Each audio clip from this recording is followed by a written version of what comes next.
Je m'appelle Minara. J'ai 15 ans. J'ai été torturée et violée par des soldats birmans.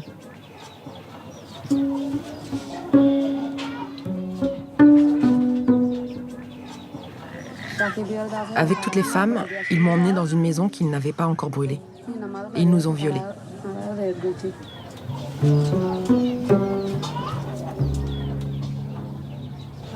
Moi, j'ai été violée par 2 hommes. Quand ma maison a brûlé, j'ai couru jusqu'aux rizières. C'est là que ça s'est passé.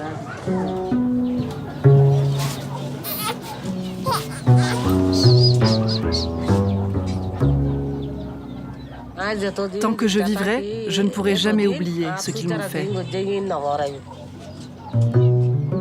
Katiga a 25 ans. C'est une miraculée.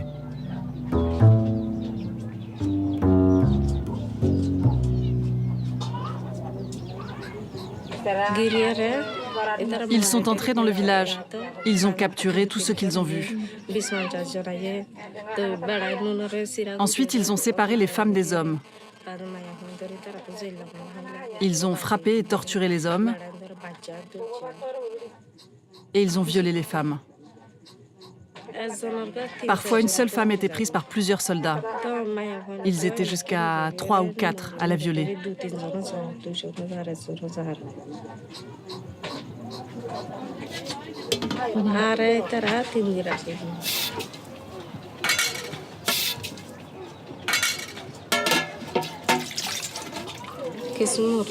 Trois jours. Ils nous ont gardés pendant 3 jours. En tout, les militaires avaient capturé 30 femmes. Et dans mon village, on est seulement 2 à avoir réussi à fuir. On s'est cachés dans la forêt. Toutes les autres ont été tuées.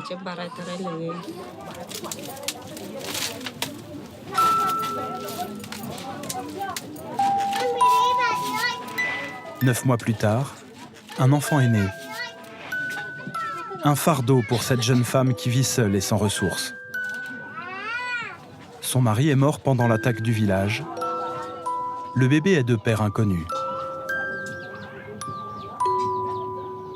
Katiga a bien du mal à admettre que son enfant est sans doute issu d'un viol.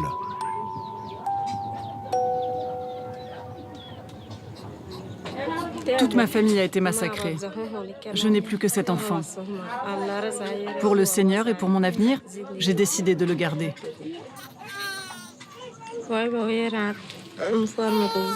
Mais quand je l'ai vu pour la première fois, je me suis sentie très malheureuse, très triste.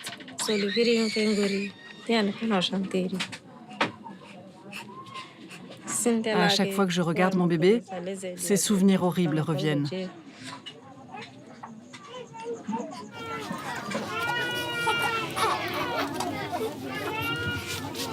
Katiga s'est réfugiée au Bangladesh quelques semaines après la mise à sac de son village. Des soldats birmans lui ont volé son honneur, comme à des milliers d'autres femmes rohingyas.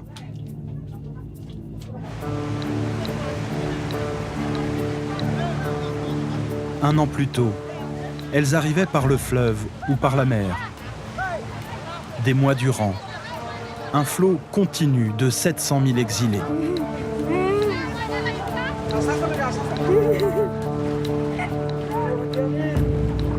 Certaines n'étaient même plus en état de marcher.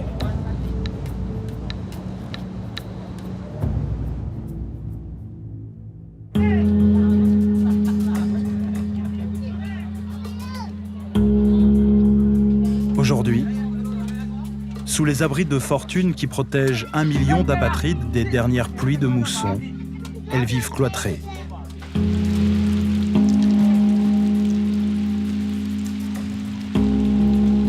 Parmi elles, certaines ont donné naissance à des bébés, le fruit des viols perpétrés par les soldats birmans. Ils sont les enfants de la honte.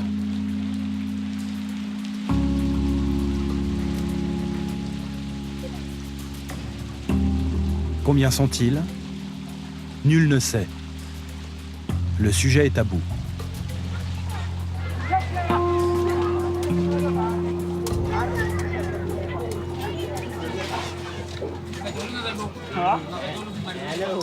Shakoufa travaille pour une association Rohingya qui œuvre au sein des camps. Pendant 6 mois, elle a recensé les victimes de violences sexuelles. Maintenant, je vais chez une femme qui a été victime de viol. Elle a mis du temps à le raconter à son mari. Elle avait trop honte. Elle avait peur qu'il la répudie. C'est assez fréquent par ici. La femme qu'elle souhaite nous présenter est originaire de Tulatuli, un village emblématique du martyre des Rohingyas. Réfugiée depuis 1 an au Bangladesh, Asna accepte de raconter son histoire dans l'espoir qu'un jour, justice lui soit rendue. Les bouddhistes sont entrés chez nous. Ils nous ont frappés avec des bâtons. Mais là, je me suis évanouie et je ne sais pas ce qu'il s'est passé ensuite. Je ne sais pas ce qu'ils m'ont fait. Je ne m'en souviens plus, parce que j'avais perdu connaissance. En présence de son mari, la jeune femme ne veut plus reconnaître qu'elle a été violée. Je lui ai dit 1000 fois de parler pour la justice. Mais elle dit qu'elle s'est évanouie et qu'elle n'a rien vu. C'est moi qui lui ai dit de ne rien dire. Mais pourquoi tu m'as pas dit ça avant? Nous, on aide les victimes. Je ne sais pas. Je ne préfère pas.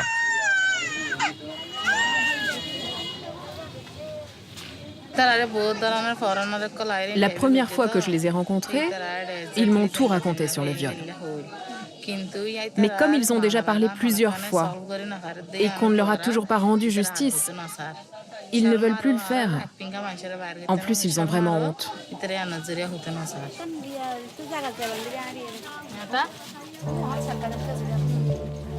Au cours de ses investigations, l'association de Shakoufa a recensé 1800 cas de viol. L'enquêtrice décrit un phénomène de masse. Une arme, utilisée par les Birmans pour faire fuir les Rohingyas.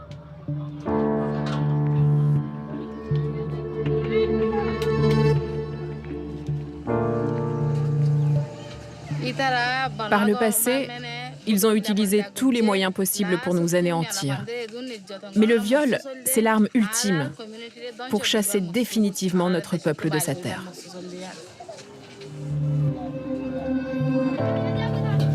Le viol, comme un instrument de nettoyage ethnique, mais aussi le moyen de détruire, de l'intérieur, la minorité Rohingya.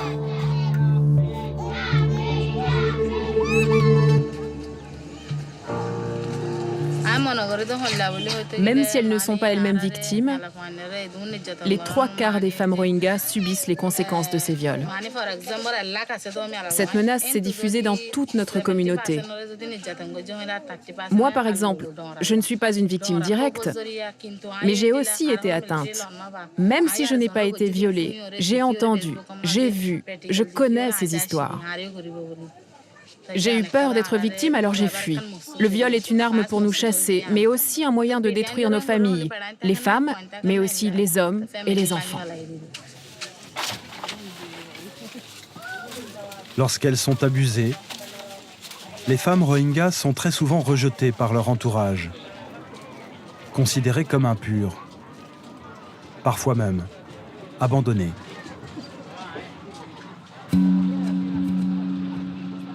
Et lorsque ces femmes tombent enceintes de leurs agresseurs, c'est encore pire. Les enfants conçus lors de ces viols sont un secret bien gardé.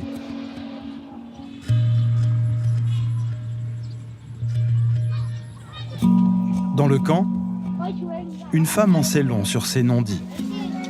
Allez, on y va. Elle recueille les confidences de ses sœurs abusées. C'est une daïma, une accoucheuse traditionnelle.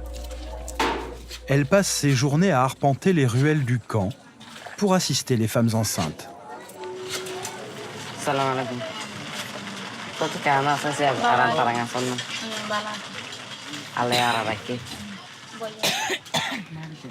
Cette femme est sur le point d'accoucher.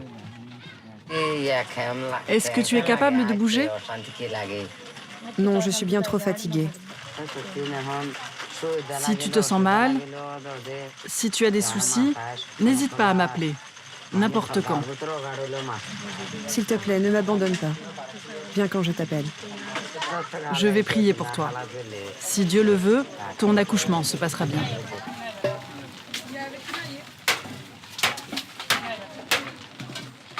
Les sages-femmes traditionnelles s'occupent de la plupart des futures mères. Après l'accouchement, elles assurent le suivi des jeunes mamans et de leurs bébés. Les daïmas reçoivent à domicile, loin des hommes, sans témoin. Viens, viens, mon petit père. Ne t'inquiète pas. Dieu te bénit. Dieu va t'aider. Qu'est-ce qu'il a, ton enfant? Il a l'air mourant. Il est toujours malade.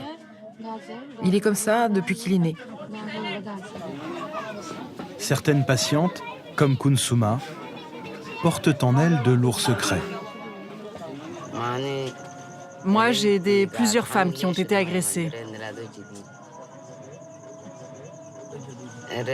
Comme celle-ci, qui a été victime de viol. J'en connais beaucoup des secrets. Mais je dis toujours à la victime de ne rien dire, parce que c'est déshonorant pour une femme musulmane d'être violée par un mécréant, surtout si elle tombe enceinte. Si ton mari meurt et que tu veux te remarier, personne ne voudra de toi. C'est pour ça que je leur demande de garder le secret. Si les femmes violées sont stigmatisées, les enfants nés de leurs agressions n'ont aucun avenir. Comment cacher ces enfants? Un jour ou l'autre, dans la communauté, les gens finiront par poser la question « Il vient d'où ton enfant? C'est un musulman ou un mécréant ?» Il y en aura toujours pour dire que ce sont des enfants bouddhistes. Leur mère sera remplie de honte. Ils auraient mieux fait de nous tuer tous, par famille entière.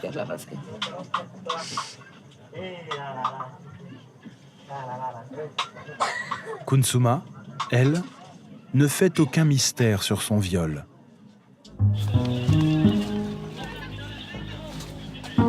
Dans le quartier, tout le monde connaît son histoire et celle de son bébé. Elles sont 21 jeunes femmes du même village, à qui des soldats birmans ont confisqué leur dignité. La famille est montrée du doigt, mais son mari a décidé de briser la loi du silence, de ravaler sa fierté.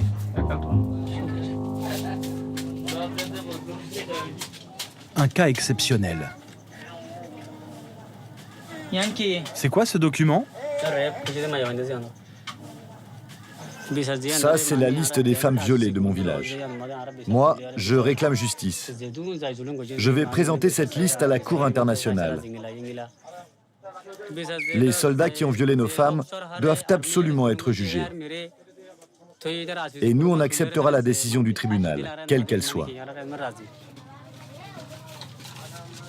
L'homme a encouragé sa femme à raconter son calvaire. À 14 h, l'armée birmane et les milices bouddhistes de la région ont encerclé notre village. Et ils ont commencé à nous tirer dessus jusqu'à 17 h. Ils ont mis de côté les femmes et les enfants. Ils ont choisi les femmes qui leur plaisaient pour nous conduire dans une maison. Là-bas, ils nous ont violés. Quand ils m'ont emmenée, 2 de mes enfants ont commencé à crier. Alors, ils ont tué l'aîné d'une balle avant de le jeter dans le bûcher. Puis, ils ont égorgé ma fille.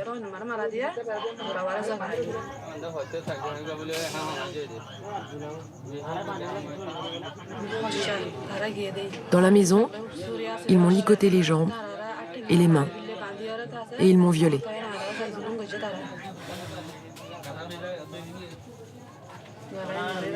Vers 22 h, ils nous ont libérés. On était très faibles, mais on a quand même réussi à ramper jusqu'aux rizières. Kunsuma va tomber enceinte.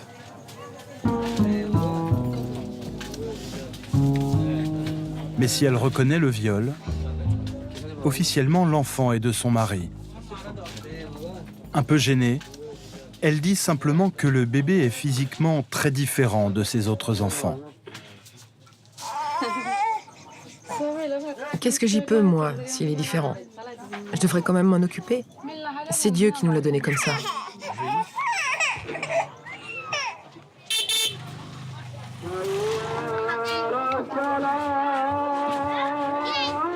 Chez les Rohingyas en exil, la religion est omniprésente. Chassé de ses terres, ce peuple apatride s'accroche à ses traditions. Il pratique un islam très conservateur. Chargés de faire respecter la parole du prophète, les imams sont très influents. Et il est un point sur lequel les responsables religieux sont intransigeants.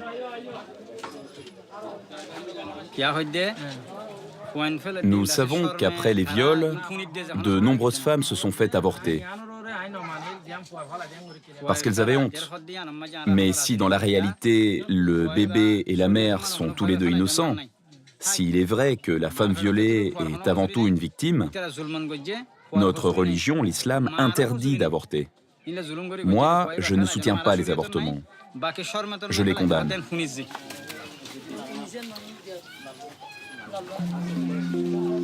En dépit de la pression sociale et religieuse, nombreuses sont celles qui ont choisi de ne pas garder leur enfant.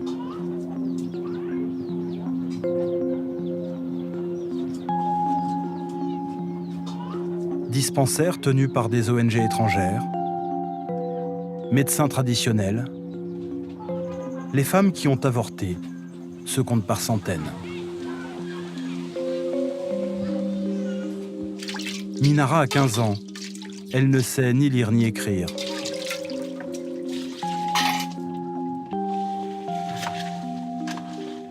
Elle aussi a vécu l'enfer. Nos pères et nos frères, les hommes, ils les ont taillés en pièces. Les bébés et les enfants, ils les ont lancés dans la rivière, où ils les ont brûlés. Nous, les femmes, ils nous ont violés sans pitié. Je ne peux même pas raconter toutes les atrocités qu'ils ont commises sur nous.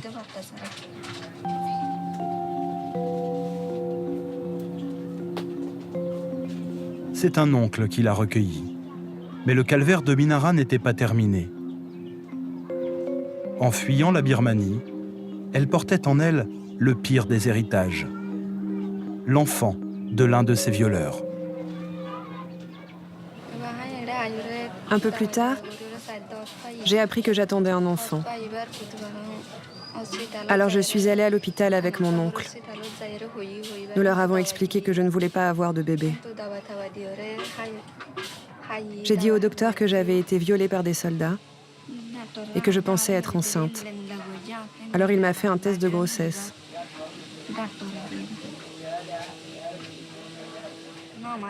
Ensuite, ils m'ont donné un médicament.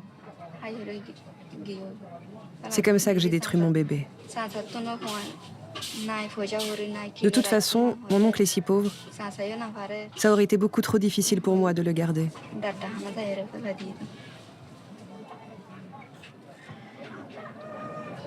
Cet enfant n'était pas légal. Il avait été conçu hors mariage. Et puis, il aurait eu le sang impur. Donc je ne pouvais pas le garder. Les gens se seraient moqués de moi si j'avais eu un enfant sans être mariée. Alors pour protéger mon honneur, j'ai décidé d'avorter.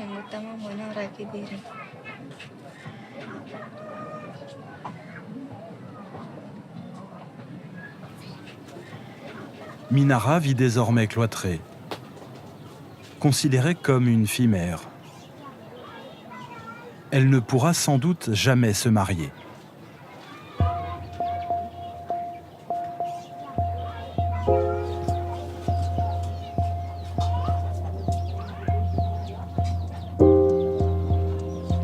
Parmi les femmes tombées enceintes de leurs agresseurs, certaines n'ont pas réussi à se faire avorter.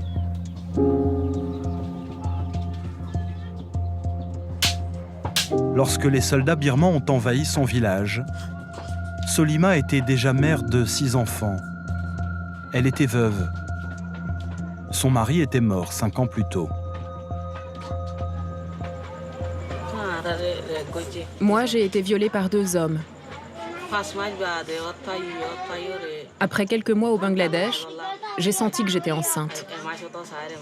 Mais j'ai dû attendre très longtemps pour prendre des médicaments parce que je n'avais pas d'argent pour les acheter.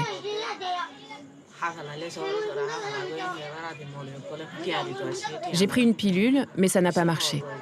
J'ai juste vomi. J'ai voulu en prendre plus. Mais on m'a dit que c'était trop tard, que si j'en prenais davantage, je risquais de mourir.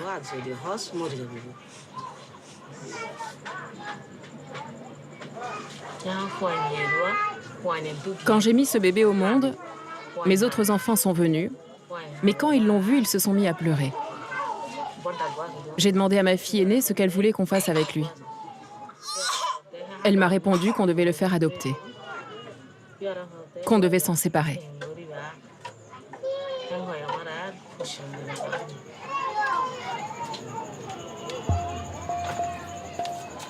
Le destin en a décidé autrement. Solima a gardé l'enfant. C'est un garçon. Depuis, ses 2 filles aînées ont quitté la maison. Leur petit frère leur fait honte. Il est tellement différent. Regardez, son visage est exactement comme celui des soldats. Les yeux sont différents. Ceux des Rohingyas sont plus ouverts. Lui, il a les yeux bridés.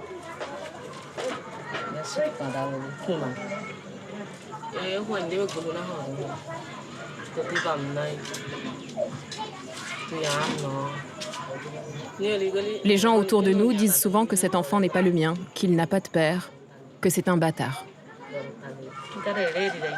C'est pour ça que je ne le sors jamais d'ici.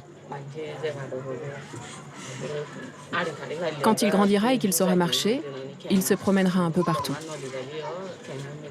Alors les gens vont le reconnaître et le montrer du doigt. Et je risque de me disputer avec eux, et là je vais avoir des problèmes. C'est pour ça que j'aimerais quitter cet endroit et partir le plus loin possible. En attendant ce jour, Solima protège son bébé comme elle peut. Moi, je l'aime, cet enfant. Même s'il n'est pas légitime, nous allons survivre ensemble. C'est le seul petit bébé de la famille. C'est pour ça que je l'aime.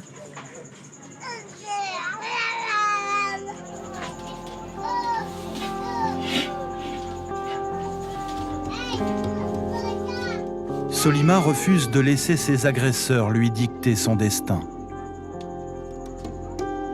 Comme elle, certaines de ces femmes ont fait le choix d'offrir un avenir à ces enfants non désirés. Conçus dans la violence, portés dans le secret, élevés dans la honte. Ils résument à eux seuls la malédiction des Rohingyas.